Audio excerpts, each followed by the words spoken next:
Hi everyone. So today something very interesting happened, and despite showing some weakness in the first candle, the market reversed and it invalidated our view that wave 2B down has started. So now that this view is invalidated and this pivot is breached, where does that leave us, right? So now if I continue looking at this, then it might look like this is 5, 6, 7 and kind of so on.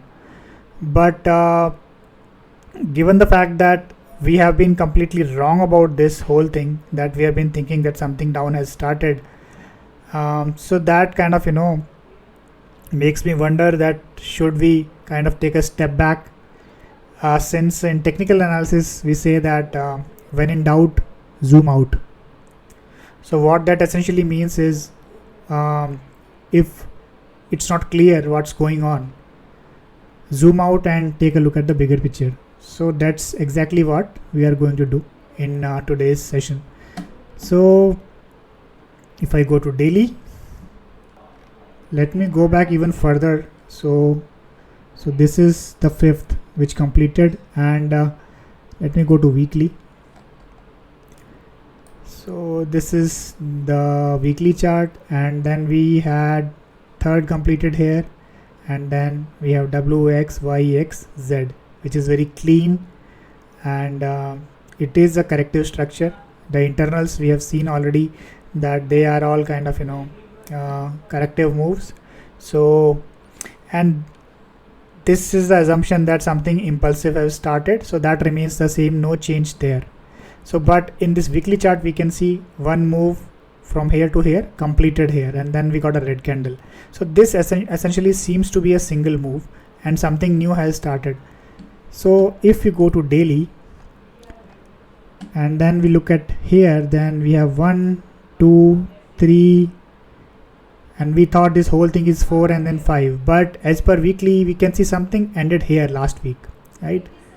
So that makes me think that we need to kind of fit this count to reflect what the bigger picture is telling us. So that essentially means this is not WXY. So this was 4, sorry, this is 4, so this is like WXY here, or let me kind of actually fit this here. In fact, if you remember, this was our initial view as well, that this whole thing is 4 and this was 5th.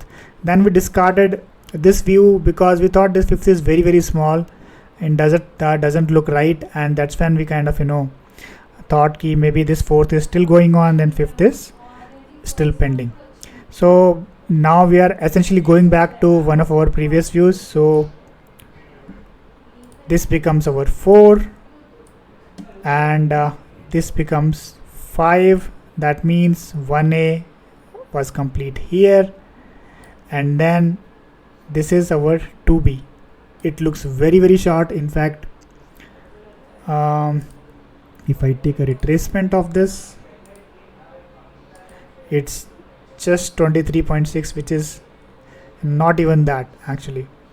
So there was no reason to kind of think that this is complete, because it did not even do minimum retracement, but that's how markets are. They will do what they want to do, right? So now with this view, now it is aligned with the weekly that 1A completed here and this is 2 or B. So basically that means we are already in wave 3 or C, right? Let me just make it a bit more clear. So this also will remove from weekly. Okay, so this is 1A, this is 2B, and yeah, this is here.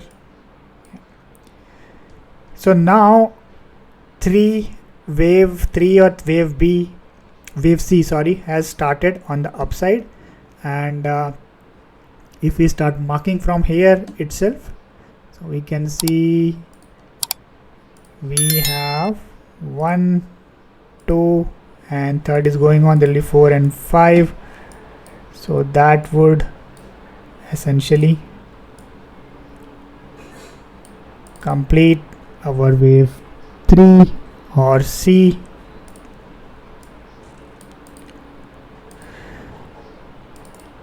And now if you go to daily, so in daily we can see the wave 1 had 5 waves, which you were initially thinking was the 5th leg of this 1A. So 1A got complete here, this is 2B is done here, and from here we can see 1 2 3 4 5. So this is 1 done, and this whole thing is corrective.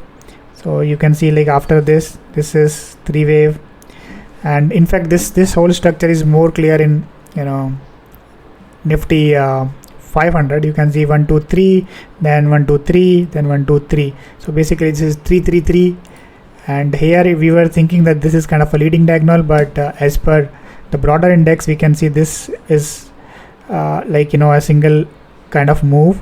So this is W, X, Y. Let me mark them.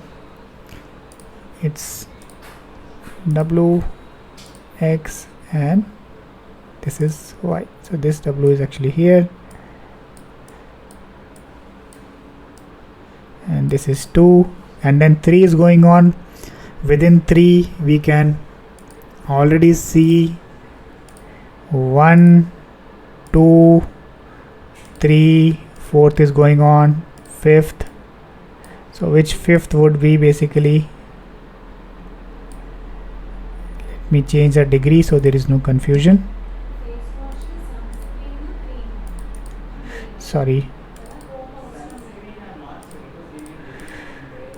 Okay, so which third is this? Okay, fine. So this is basically 1 2 3. This is the 4th, this is the 5th, and that will complete 3 and C. So yeah, I think it will not be that big. You can just drag it down a bit, something like this. So yeah, I guess that's where we are right now. So we are basically in wave 3 or wave C, and within that we are basically in wave 2 3 4 5. Okay, I think no, this is fine. I think I got confused here briefly. So within that we are in wave 3 of wave 3C, and then we will have wave 4 and 5, which should complete, and after that we will determine whether this is actually wave 3 of 1 2 3 4 5 impulse, or whether this is just an ABC correction. So another thing I think I wanted to kind of check is, yeah, so basically of this fall, whatever we did in WXYXZ, so for this fall we are right now trading above 61.8%, which kind of makes me think that this is something new that we have started on the upside, because generally what happens is, like, we see this kind of some kind of resistance is this zone. In fact, that's one of the reason why we thought that we are going to see some kind of downside in 2B, because it was 61.8% and we found some resistance, and where there was this red candle here in weekly. So it looked like this will continue on the downside, but that didn't happen. So now that this is clearly breached, and this is a very strong looking candle, so we'll assume that something has started on the upside. Also, if we want to measure it, how large this 3C could be, so we can try to kind of take equality of 1A and see. So if I take this equality, so basically the equality comes at 26,781 for 3C, and even if we do 61.8% of this, assuming this could be something like not 1 2 3 4 5 6 but ABC, so this is something I think I would say that we are heading towards this at least 25 694, 25, 700 roughly, and but it's like kind of very likely that we will kind of go beyond this, and might even take out this high as part of this move. So that's all for this update. This is I think went a bit longer than the usual ones, but I hope you found the insights shared in this video useful, that how we overcome doubts, and because this is part of the process. You will go wrong many times, and but you have to kind of try to understand what could have changed and how basically you can try to fit in within your existing process. That's all for this video, and we'll see you tomorrow.